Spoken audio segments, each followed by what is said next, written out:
Action de grâce annulée, nous n'en avons pas les moyens. A menti ma mère. C'est drôle, puisque vous dînez tous sans moi. Ai-je rétorqué. Alors j'ai annulé la voiture que j'allais leur acheter et je les ai coupés de ma vie à jamais. Je n'aurais jamais cru qu'une chose aussi ordinaire que l'action de grâce puisse révéler autant de choses sur ma famille. Pour les étrangers, nous ressemblions à n'importe quel groupe uni passant les fêtes ensemble, partageant des souvenirs avec quelques disputes autour des repas. Mais derrière les portes closes, c'était une situation complètement différente. Et aujourd'hui, je suis enfin prêt à en parler. Je m'appelle Steven. Je suis le cadet d'une famille de 5 enfants, ce qui voulait généralement dire que j'étais oublié. Howard, mon frère aîné, était toujours le préféré, celui qui ne pouvait jamais se tromper. Wendy, ma sœur cadette, était le bébé de la famille, et même si elle n'avait pas toujours la même attention, elle était gâtée différemment. Et puis il y avait moi, celui qui s'effaçait dans le fond et qu'on ignorait. Cette année, l'action de grâce était censée être différente. Il y a quelques semaines, maman avait mentionné que nous allions faire les choses en petit comité cette fois-ci. Nous réduisons la voilure. Tu sais comment ça se passe, nous a-t-elle dit. L'argent est rare, mais nous passerons quand même la journée ensemble. Ce sera bien. Cela ne me dérangeait pas du tout. J'avais l'habitude d'entendre parler de problèmes de budget. Honnêtement, je voulais la croire. Peut-être que ce serait enfin un dîner calme, juste nous trois, sans Wendy et Howard se disputant le dindon. Mais la veille de l'action de grâce, j'ai reçu un message de maman, « Salut Steven, nous annulons le dîner de demain. Les temps sont durs, et tout le monde reste chez soi. J'espère que tu comprends. On prévoit quelque chose l'année prochaine. » J'ai lu son texto 2 fois pour être sûr de bien comprendre. Annuler le dîner? Cela me semblait extrême. Bien sûr, nous avions eu des années difficiles auparavant, mais nous n'avions jamais sauté l'action de grâce complètement. Malgré tout, je me suis dit, tant pis. S'il ne voulait pas fêter ça, je resterai à la maison et je me détendrai.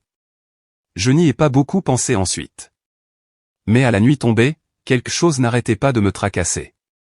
Peut-être était-ce parce que je savais à quel point maman aimait l'action de grâce. Peut-être était-ce la façon bizarre dont son message sonnait, comme si elle s'assurait que je ne la remettrais pas en question. Le lendemain matin, mon téléphone a vibré. C'était une notification d'Instagram.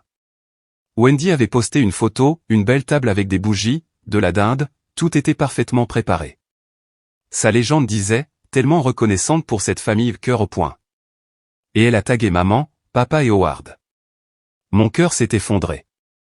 Je suis resté assis là, figé, à regarder le post, essayant de le comprendre. Wendy était à un dîner de l'action de grâce complet, auquel je n'étais pas invité. Sans réfléchir, j'ai enfilé ma veste, mis mes chaussures et je suis allé directement chez Wendy.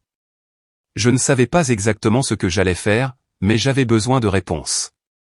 M'avait-il laissé de côté exprès encore une fois? Après environ 20 minutes, je me suis garé dans son allée.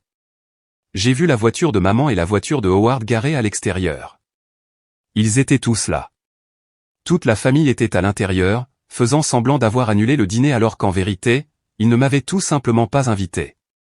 Je me suis approché de la porte d'entrée, le poing serré. J'ai frappé, et le bruit a résonné dans l'air. Wendy a ouvert la porte, souriant comme si tout était normal. « Oh, salut Steven. » Entre, a-t-elle gazouillé, beaucoup trop joyeuse, beaucoup trop fausse. Je me suis arrêté sur le pas de la porte, me forçant à rester calme. Mon cœur battait la chamade, mais je n'allais pas les laisser le voir. « Salut, ai-je dit, gardant mon ton égal. Je croyais que vous n'aviez pas l'action de grâce cette année. » Son sourire a légèrement tressailli. « Qu'est-ce que tu veux dire ?» a-t-elle demandé, ses yeux fuyants. Je suis entré, regardant autour de moi. La table était chargée, dinde, purée de pommes de terre, farce, haricots verts, tarte. L'air sentait bon, riche et beurré. Ce n'était pas un petit repas. C'était un festin de l'action de grâce complet. Le genre de dîner que l'on ne fait que quand tout est parfait. J'ai pris une lente et profonde inspiration en regardant l'énorme dîner, puis je me suis tourné vers Wendy, qui était toujours près de l'entrée. Maman m'a envoyé un message, ai-je dit, gardant ma voix calme. Elle m'a dit que l'action de grâce était annulée à cause de problèmes d'argent. Tout le monde était censé rester à la maison. J'ai jeté un coup d'œil autour de moi. Mais ce n'est clairement pas ce qu'elle a dit. Wendy a cligné des yeux plusieurs fois, sa bouche s'ouvrant et se fermant comme si elle cherchait la bonne chose à dire mais ne la trouvait pas. Où sont les autres, ai-je demandé, gardant mon ton stable. Elle a hésité, puis a pointé du doigt le salon où maman et papa étaient assis ensemble, bavardant sur le canapé. Howard était déjà à table, enfournant de la nourriture dans son assiette. Je me suis avancé, ne quittant pas Wendy des yeux. Elle est restée figée à la porte, me regardant silencieusement me diriger vers maman et papa. « Salut maman » ai-je dit, forçant un sourire poli. Même si mon estomac se tordait douloureusement, je croyais que nous ne fêtions pas l'action de grâce cette année. Maman a levé les yeux de son assiette, et pendant une brève seconde, la culpabilité a traversé son visage avant qu'elle ne la remplace rapidement par un faux sourire. « Oh, Steven, chérie » a-t-elle dit de sa voix la plus douce, nous ne pouvions tout simplement pas annuler cette année. Tu sais à quel point c'est important. Nous voulions faire quelque chose de spécial pour Howard et Wendy. Ces mots m'ont frappé fort, comme une gifle.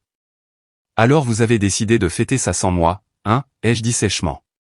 Elle a cligné des yeux, ses yeux s'écarquillant un peu, mais elle a essayé de minimiser. Ce n'est pas comme ça. Nous avons pensé que tu étais trop occupé avec le travail et que tu ne serais pas intéressé. Tu sais, avec tout ce qui se passe.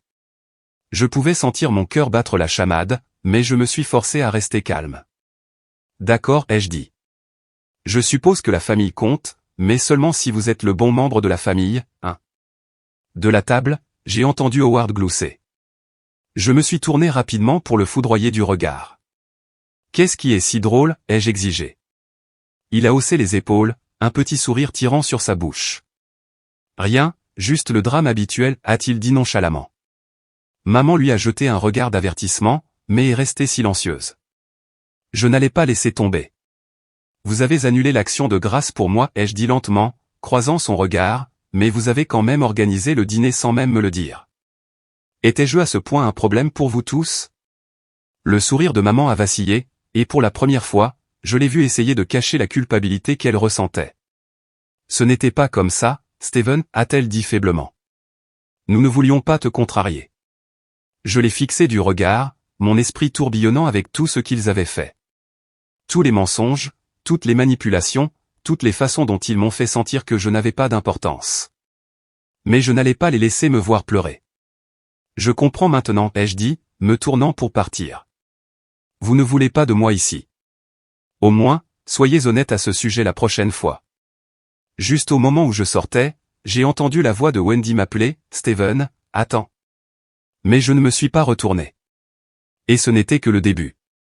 Je n'ai pas jeté un coup d'œil en arrière en sortant. Honnêtement, je ne savais même pas où j'allais. J'avais juste besoin d'espace, d'air, de temps pour réfléchir. Il ne s'agissait plus seulement de manquer l'action de grâce. Il ne s'agissait pas seulement d'être exclu d'un seul repas. Il s'agissait de la trahison, des mensonges, de la façon dont il m'avait toujours traité comme si je n'étais pas important.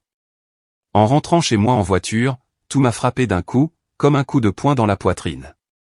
J'avais passé des années à les aider, à payer les factures quand papa a perdu son travail, à garder les enfants de Wendy chaque fois qu'elle avait besoin d'une pause, et même à contracter un prêt pour acheter une voiture à maman et papa après que leur ancienne voiture soit tombée en panne. Ils avaient parlé de la nécessité d'une nouvelle voiture pendant des mois, et j'avais pensé que l'acheter leur montrerait à quel point je tenais à eux. Mais assis seul dans ma voiture ce jour-là, la vérité m'a frappé de plein fouet. La voiture au non, le cadeau me semblait être une énorme erreur. Pourquoi devrais-je continuer à aider des gens qui ne se soucient manifestement pas de moi, sauf quand ils ont besoin de quelque chose? Cette trahison de l'action de grâce n'était pas la première fois qu'il me faisait me sentir invisible. Sur le champ, j'ai pris une décision. Je n'allais pas acheter cette voiture. J'en avais assez d'être le fils loyal, celui qui réglait leurs problèmes, celui sur lequel ils pouvaient toujours s'appuyer quand les choses allaient mal. Désormais, ils devraient faire face à leurs problèmes sans moi. J'ai attrapé mon téléphone et j'ai tapé un message à la concession automobile. J'avais déjà versé un acompte, mais les papiers finaux n'étaient pas encore terminés.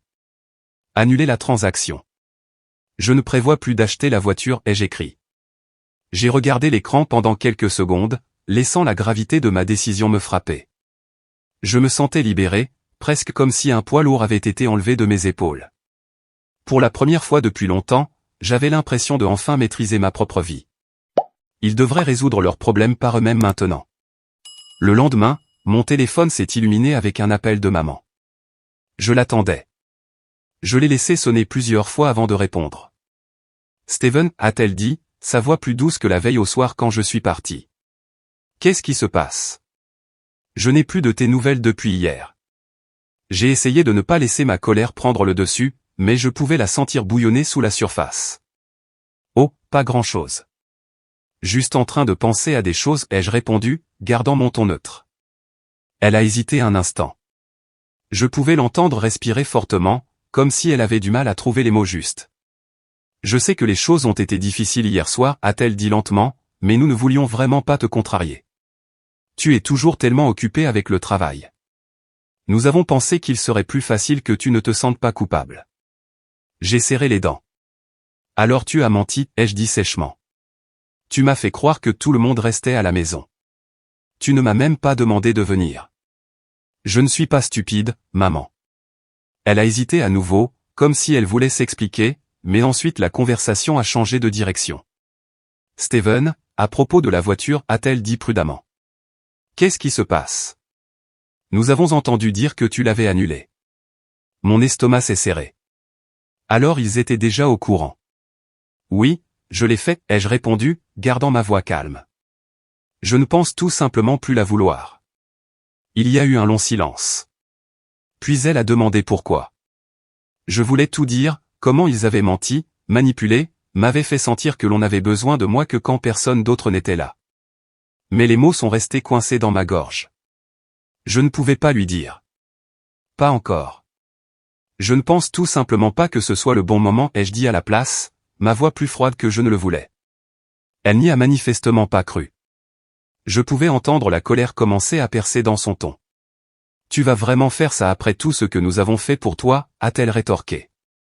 Je pouvais sentir ma frustration grandir, mais je suis resté ferme. J'avais pris ma décision, et je n'allais pas la changer. Je suis désolé, ai-je dit doucement, mais c'est mieux pour moi. Sa voix s'est légèrement brisée quand elle a parlé à nouveau. Alors tu es vraiment en train de dire que tu ne veux plus nous aider. Je ne savais pas si j'étais plus en colère ou plus triste. J'avais l'impression qu'elle utilisait à nouveau la culpabilité. La même manœuvre qu'elle employait toujours. Mais cette fois, je n'allais pas me faire avoir. Non, je ne veux pas, ai-je dit fermement, me surprenant même de la façon dont cela sonnait définitif. J'en ai fini. La ligne est restée silencieuse pendant un instant, mais cette fois le silence était plus pesant. Quand elle a finalement parlé, sa voix était tranchante et froide, rien à voir avec le ton doux qu'elle utilisait habituellement. Très bien, a-t-elle dit sèchement. Ne nous aide pas, mais ne viens pas nous voir en courant quand tu auras besoin de quelque chose non plus. J'ai failli rire de l'absurdité de la chose. Je suppose que nous verrons, ai-je dit calmement. Puis j'ai mis fin à l'appel. J'en avais fini pour de bon. Les retombées n'ont pas tardé. La prochaine fois que j'ai vu maman et papa, c'était lors d'une petite réunion de famille, juste un rendez-vous dominical décontracté. Ils avaient prévu de discuter de la situation. Dès que j'ai franchi la porte, j'ai su que quelque chose n'allait pas. Maman et papa étaient assis à la table de la cuisine, me regardant avec colère. Howard et Wendy étaient déjà là aussi, mais aucun des deux ne m'a même regardé. Steven, a dit papa d'un ton rigide, nous devons avoir une conversation. Je ne me suis pas assis. Je suis resté près de la porte, les bras croisés. De quoi faut-il parler, ai-je demandé brutalement. La voix de maman était tendue et pleine de colère. Tu nous as vraiment déçus cette fois, Steven. Nous pensions que tu étais le responsable. Nous croyions que tu comprenais ce que signifie être une famille. J'ai levé un sourcil. C'est drôle, venant de toi, ai-je dit. Wendy a ricané bruyamment sur le côté. Ne commence même pas, Steven, a-t-elle rétorqué. C'est toi qui en fais trop. Tu aurais dû simplement nous raconter la vraie histoire, Steven, a ajouté Howard, sa voix pleine de frustration. Mais non, tu devais transformer tout en ton drame personnel. J'ai senti ma tension artérielle monter. Comment étais-je l'égoïste ici? Je n'étais pas la personne qui a menti à propos de l'annulation de l'action de grâce. Je ne pensais pas avoir besoin de m'expliquer, ai-je répondu froidement. Mais si vous voulez de l'honnêteté, je suis fatigué. Fatigué de toujours ramasser après vous. Fatigué d'être toujours votre plan de secours. J'en ai fini. Le visage de maman s'est tordu en quelque chose entre la honte et la fureur. Tu es ridicule, a-t-elle dit sèchement. Je ne suis pas d'accord, ai-je répondu. Vous détestez juste quand je refuse enfin de me faire marcher dessus. Ne rends pas les choses plus difficiles qu'elles ne le sont déjà, a-t-elle aboyé. Tu vas le regretter, Steven. Tu jettes tout ce que nous avons construit. Je ne jette rien, ai-je rétorqué. J'en ai simplement fini de donner quand je ne reçois rien en retour. Mais vous vous en rendrez compte quand il sera trop tard. Et juste comme ça, la distance entre nous s'est transformée en un mur. Les jours qui ont suivi ont ressemblé à une promenade dans un brouillard épais. Chaque fois que je vérifiais mon téléphone, il y avait des appels manqués, des messages vocaux et d'innombrables textos de maman et papa. Ils étaient désespérés. Désespérés de me ramener en arrière, désespérés de défaire ce qu'ils avaient fait. Mais plus ils poussaient, plus il devenait clair à quel point ils s'appuyaient sur moi pour rester à flot. Et je n'allais pas laisser la culpabilité me ramener dans ce cycle toxique. Quelques nuits après cette scène misérable chez eux, j'ai reçu un texto de maman. Nous sommes vraiment désolés, Steven, a-t-elle écrit. Nous avons subi beaucoup de pression. Nous voulions juste que les choses restent simples. Pouvons-nous s'il vous plaît parler? Je n'ai pas répondu. J'ai regardé le message pendant ce qui m'a semblé une éternité, mon pouce figé au-dessus du clavier. Que restait-il à dire? Il n'avait pas changé. Et au fond de moi, je savais qu'il ne changerait jamais. Malgré tout, cette culpabilité familière a tordu mon estomac en nœuds. J'avais toujours été celui qui maintenait la famille unie, celui qui empêchait tout de s'effondrer. Mais restant fort dans ma décision, j'ai ignoré cette vieille voix à l'intérieur de moi. Le lendemain matin, maman est apparue à ma porte. Je n'étais même pas choqué. C'était leur façon de faire me forcer à écouter, essayer de percer. Elle avait une façon de faire en sorte que ses problèmes sonnent comme les miens, les enveloppant dans une culpabilité que je ne méritais pas. J'ai ouvert la porte, les bras croisés sur ma poitrine. Que veux-tu, ai-je demandé d'un ton neutre. Elle avait l'air usée, plus petite en quelque sorte. Elle a forcé un faible sourire. Je voulais juste parler, a-t-elle dit doucement. Je sais que tu es contrarié, mais nous pouvons arranger les choses. S'il te plaît, Steven. Nous sommes ta famille. Nous avons besoin de toi. Je n'en revenais pas de la facilité avec laquelle elle passait en mode victime, mais j'ai gardé mon visage neutre. Vous avez besoin de moi, ai-je répété. C'est tout ce que je suis pour vous. Ses yeux se sont remplis de larmes. Tu as toujours été celui qui comprenait, Steven, a-t-elle dit, sa voix tremblant. Tu as toujours été celui qui nous a maintenus ensemble, et maintenant tu me repousses. Et je ne comprends pas pourquoi. Ces mots ont coupé profondément. Mais je ne pouvais pas reculer cette fois.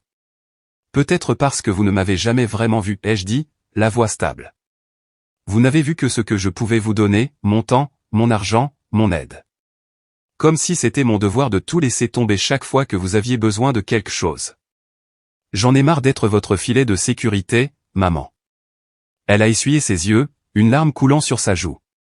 S'il te plaît, Steven, a-t-elle murmuré. Je n'essaie pas de t'utiliser. Je suis juste. Je suis dépassé. Les factures, la santé de ton père, tout. C'est trop. Je veux juste que les choses redeviennent comme avant. Mon fils me manque. Pendant une seconde, j'ai presque cédé.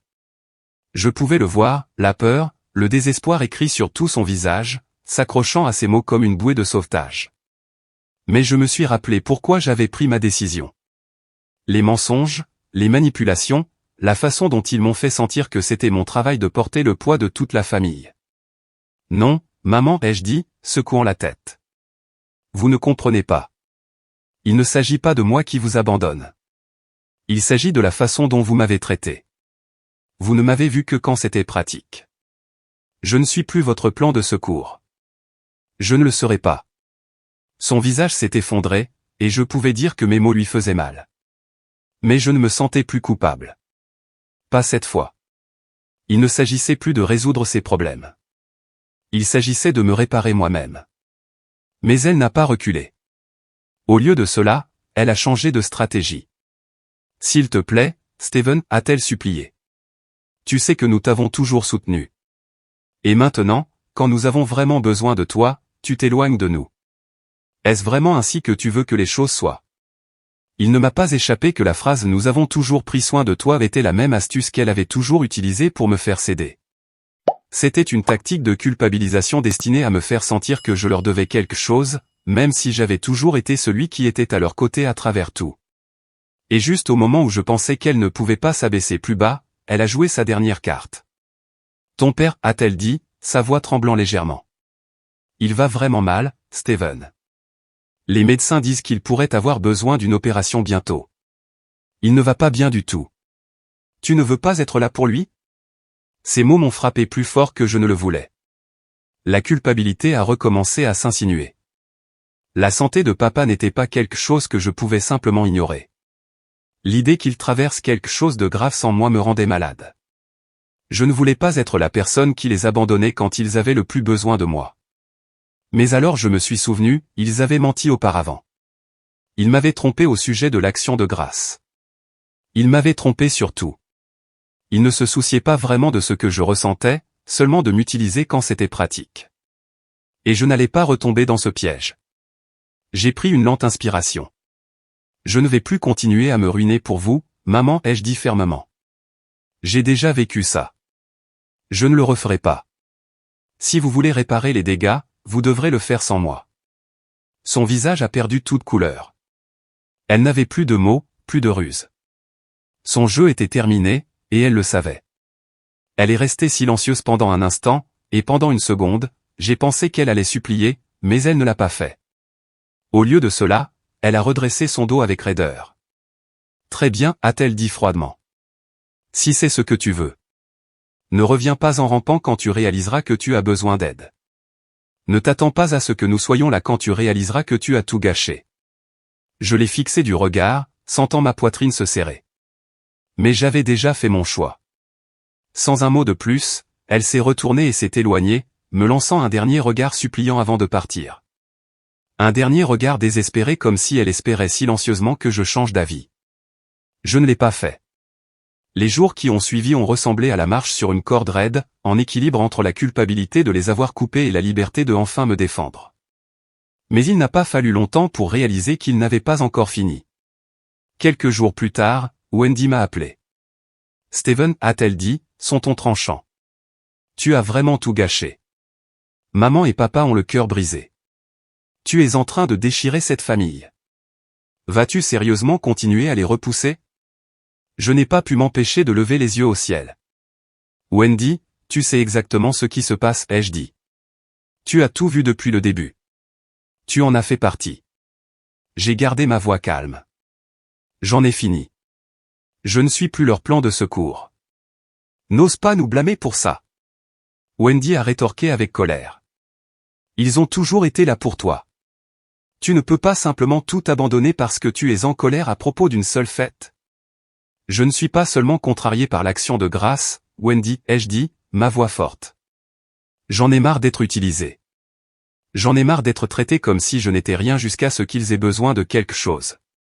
J'en ai marre de les laisser me contrôler. Elle s'est tue pendant une seconde, probablement stupéfaite par ma réponse. Tu fais une énorme erreur, Steven, a-t-elle dit amèrement. Tu vas le regretter. Attends et tu verras. Peut-être pensait-elle que j'allais le regretter, mais j'ai vu exactement ce qui se passait. Ils n'avaient pas l'intention de lâcher prise facilement. Leur désespoir n'allait qu'empirer. Même si je n'étais pas prêt pour tout ce qui allait arriver, je savais une chose avec certitude, j'avais pris ma décision. Et cette fois, je n'allais pas revenir en arrière.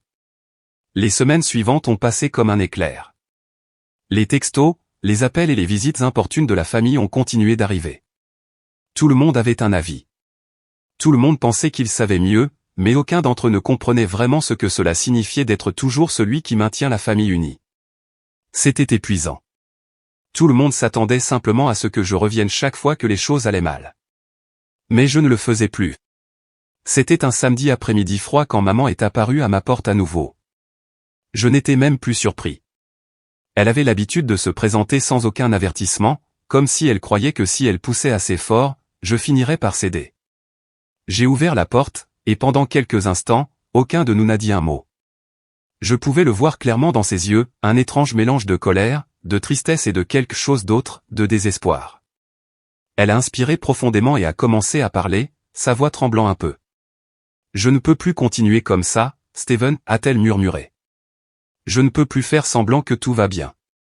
La santé de ton père empire, et je ne sais pas comment gérer ça. Je suis désolé. Je sais que nous avons fait des erreurs, mais tu es mon fils, et j'ai besoin de toi. Cela ressemblait à un coup violent dans ma poitrine. L'ancienne version de moi aurait cédé. L'ancien moi se serait précipité pour la réconforter, pour tout arranger. Mais ce n'était plus qui j'étais. Maman, ai-je dit, gardant ma voix calme, je ne peux plus continuer à tout abandonner pour vous. J'ai passé toute ma vie à faire ça, et j'en ai marre. Vous dites que vous avez besoin de moi, mais vous ne tenez jamais compte de ce qui est bon pour moi. Vous ne l'avez jamais fait.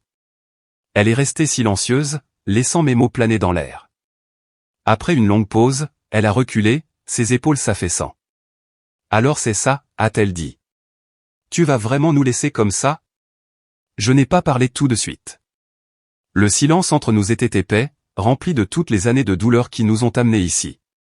Il était clair qu'il n'y avait pas de retour en arrière possible. Je ne vous quitte pas, maman, ai-je dit doucement. Je choisis enfin de me défendre. Elle n'a pas répondu. Elle s'est juste retournée et s'est éloignée, me laissant là, à me demander si elle comprendrait un jour pourquoi j'ai fait ce choix. Quelques jours plus tard, Wendy m'a envoyé un texto, « Maman veut savoir si tu as vu les photos de la nouvelle voiture. » Elle dit qu'elle se demande pourquoi tu n'as pas aidé à la payer. J'ai regardé le message pendant longtemps, incertain de la façon de répondre. C'était encore là. Une autre tentative de me culpabiliser, de me ramener sous leur contrôle. Je n'ai pas répondu. Il n'y avait plus rien à dire. C'est à ce moment-là que j'ai fait mon choix final. J'ai utilisé l'argent que j'avais économisé ou l'argent que j'avais prévu de dépenser pour une voiture pour eux et à la place, j'ai acheté quelque chose pour moi. Ce n'était ni cher ni tape à accent grave l'œil, mais c'était à moi. Quelque chose qui me rendait fier. Quelque chose qui n'était pas accompagné de culpabilité. C'était ma façon de reprendre ma vie en main. J'ai passé cette nuit avec des amis, célébrant le fait que, pour une fois, je m'étais fait passer en premier. Au début, c'était étrange, même inhabituel. Mais au fur et à mesure que la soirée avançait, j'ai réalisé que cela ressemblait à une vraie liberté. Et c'est là que cela s'est terminé. Maman et papa ne se sont jamais excusés. Ils n'ont jamais accepté ce qui s'était passé. Mais cela n'avait plus d'importance. J'avais fixé des limites, et même si elles ne leur plaisaient pas, je n'allais pas laisser leur déception ou leur colère me contrôler à nouveau. Alors, qu'en pensez-vous? Ai-je bien fait de me choisir enfin? Ou aurais-je dû essayer plus fort d'arranger les choses avec eux? Je suis curieux d'entendre vos réflexions.